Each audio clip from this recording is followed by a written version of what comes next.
So, ayun nga guys, samahan nyo nga ako mag-overnight with Ate Monica. So, ayun. Ate! Tara na mag-content na tayo! Ate! Ate! Kanina pa tayo Kung kailan nakahiga tsaka ka magko-content, kanina pa tayo gising, di ka nagko-content, bahala ka. Sasapakin na kita! Gusto ko na matulog! Ate naman, ikaw stress na May nakakairita ka kung gano'n ka nakagalagid mo, ang bunganga mo nakakainis. Si ate ko, alam mo tarintahin na, Be, promise, seryoso ako.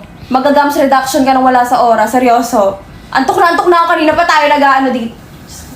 Si ate naman, kala mo tarintahin. Makakatrenta sa ka sa akin. Matulog na, Ate! please! Sabi ko, overnight tayo. Ina! Ate! Sabi ko, overnight, ate! Ate! Bumalik ka na nga sa manis ko. Ina.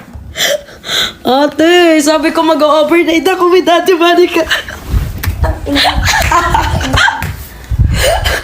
Ano? Ina mo. Tingin na. Tara na!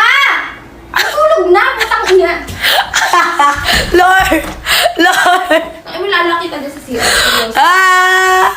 Ate, tarintahin ka na. Bakit ka nagagalit? May seryoso, babarilin na kita. May baril ako dito siya. Ate! Pag ikaw na, stress ha? Sige, sinasabi ko sa'yo. Ina talaga. Ina. Dali na, ate. Umuwi ka na. Dali na. Umuwi ka na! Tang ina mo. Sabi ko, overnight tayo, ate. Ipabod na ako talaga. Promise sa'yo ako mag-babysitter talaga. Laro. Ina talaga. Uy, ate, bilisan mo na. Tarintahin ka na. Napapagod ka na pala. Ina mo, trabaho pa ako.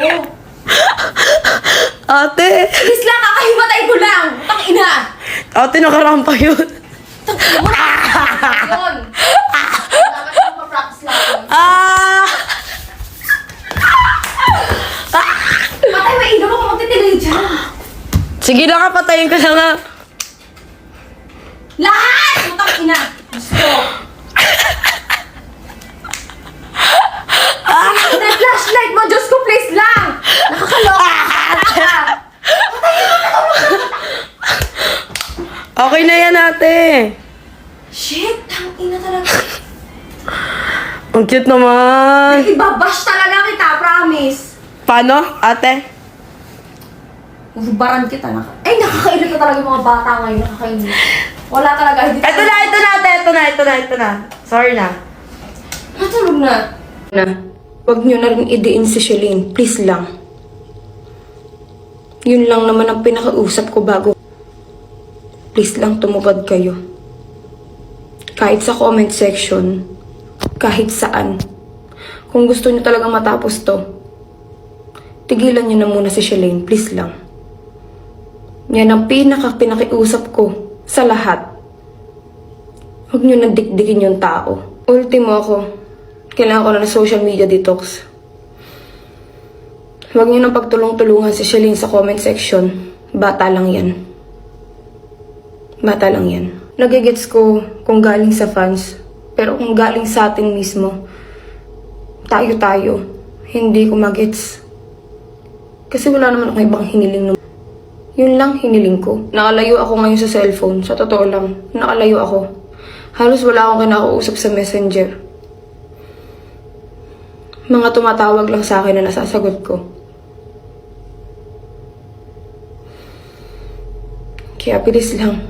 Hanggang ngayon kasi, may nakakarating pa rin. Please lang. Please tigilan natin yung bata. Kasi that is someone's daughter. Tigilan na natin yung bata. Hayaan na natin siya. Wag na pagtulong-tulungan. Wag na. Tama na. Hindi ko alam kung paano pakiusap pag gagawin niyo ko sa inyo, pero tama na.